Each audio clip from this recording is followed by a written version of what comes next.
Well, welcome to the 700 Club. Wildfires are burning out of control in Los Angeles. Neighborhoods are engulfed in flames, and more than 30,000 people are under evacuation orders. Well, a windstorm with gusts near 100 miles an hour is feeding the flames, and so far, firefighters are unable to contain the inferno. Gary Lane reports. Hurricane-force winds are fueling fires that threaten thousands of homes in Southern California. 3 fires are racing across Los Angeles County, burning the equivalent of 5 football fields per minute, consuming thousands of acres and 0% contained. Video shot from this plane above Los Angeles shows the flames engulfing the area below. Overnight, firefighters battled the flames in the coastal town of Pacific Palisades. At least 13,000 structures are in danger. The fire moving into neighborhoods, consuming homes, a high school, and a theater. The weather is grounding the fire department's planes and helicopters, making it more difficult to fight the flames. The fire is being fueled by a combination of strong winds and surrounding topography, which is making it extremely challenging for our personnel that are assigned to this incident. With 30,000 people under mandatory evacuation orders, cars jammed the streets for hours. On the famed Sunset Boulevard, drivers left their vehicles and fled on foot when the firefighters told them, if you want to live, get out and run.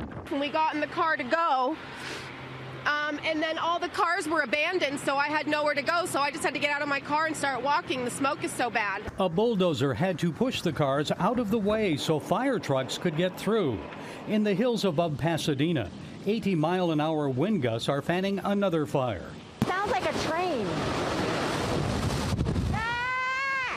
Staff at a senior care center in Altadena had to evacuate residents in wheelchairs and hospital beds, pushing them down the street to a parking lot where ambulances waited to take them to safety. More than 1,400 firefighters are deployed. The high winds are expected to ease off later today, but windy conditions will remain in coming days as the fires burn out of control. Gary Lane, CBN News. Well, let's pray for those who have lost their homes. They literally have lost everything, all their memories. And let's pray that this fire goes out and goes out very quickly. In other news, President-elect Trump issued another strong warning to Hamas to free the hostages in Gaza. Wendy Griffith has that story and more from the CBN Newsroom. Wendy?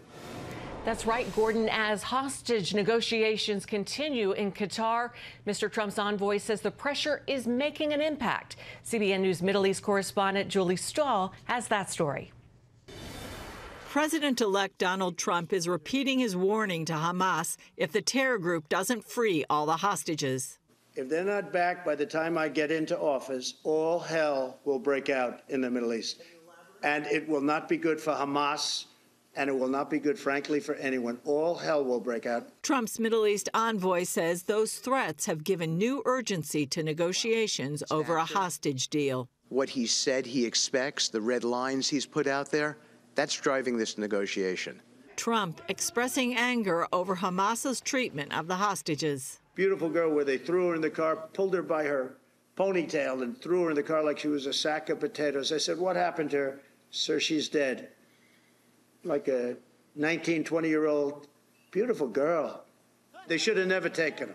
They should have never been the attack of October 7th. Witkoff is returning to Doha later this week to keep pushing the process forward. But I think that we've had some really great progress, and I'm really hopeful that by the inaugural, we'll have some good things to announce. As the negotiations ramp up, Israeli President Herzog met with an international task force that includes the U.S. to explore new avenues to free the hostages. Israel is taking part and says the only holdup is unreasonable demands by Hamas. There is a major scar in our nation. If there is a major scar in the face of the earth, it's the issue of the hostages. We want them back home as soon as possible. It's a huge task. Hamas is the only reason and the only obstacle to the release of hostages, including children, babies, men, women. Louis Har was one of 4 hostages rescued last February from Gaza. He remembers the winter rains that the current hostages are experiencing now. We had several blankets on us, and we even felt this penetrating cold in our bones. and it was very, very difficult. Michael Levy's brother, Orr, is still a hostage. Levy says for the first time, he has hope that President Trump will get a deal. And this time, I think the conditions are ripe to actually get to a deal, to a real one. Julie Stahl, CBN News, Jerusalem. Thanks, Julie. Here at home, major changes are coming to Facebook and Instagram after parent company Meta announced it's ditching their fact-checking program. As Charlene Aaron reports, conservatives are cautiously applauding the move as a win for free speech. The shift comes after backlash over content moderation that began during the 2016 presidential election and continued through the COVID pandemic. Meta CEO Mark Zuckerberg admits fact-checkers showed political bias and undermined trust in the platform, especially in the U.S. The bottom line is that after years of having our content moderation work focus primarily on removing content, it is time to focus on reducing mistakes, simplifying our systems, and getting back to our roots about giving people voice. In a bombshell admission last August, Zuckerberg told lawmakers that the Biden administration pressured him to censor COVID content on Facebook and Instagram. Brent Bozell, president of the Media Research Center, applauds the move, saying Zuckerberg demonstrated courage by acknowledging past mistakes and planning to make things better. He was unequivocal in recognizing that they have been in the business of censorship, as we've been saying for years, and they've been denying for years. They were. He said they were going to get rid of third-party fact-checkers, and that was the problem.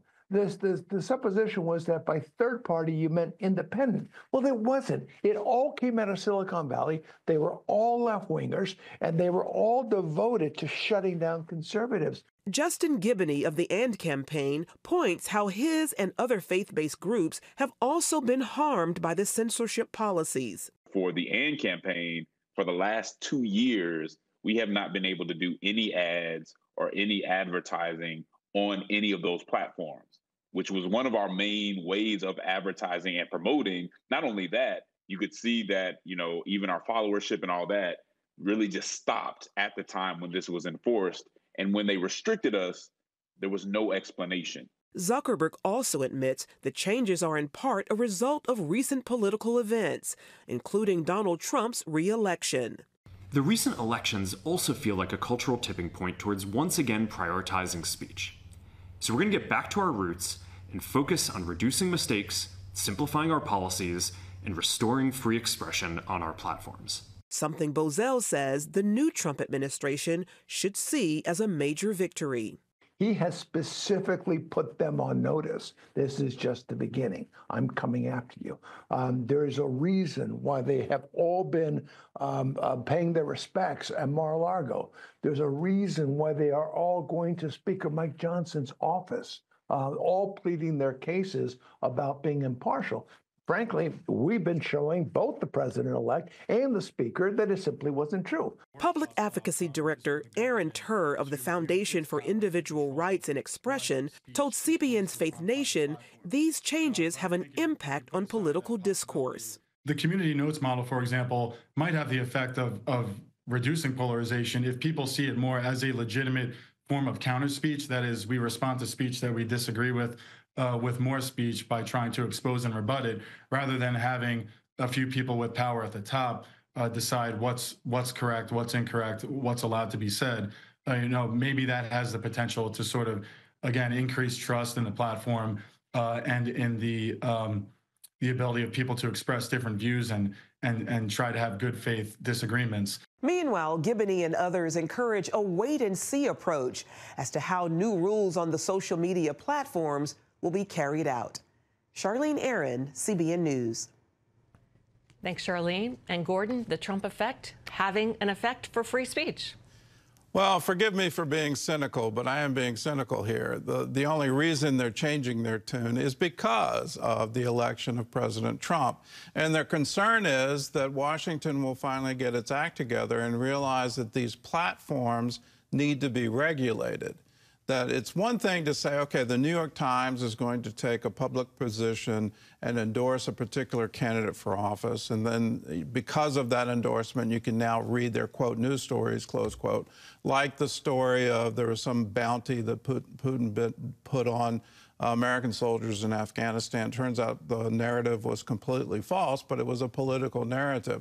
Or some of the narratives in the news media about vaccinations or Hunter Biden's laptop, all of these things, gender transition, all of these hot button issues. There was a definite ideology driving both the coverage and what we're allowed to say and share.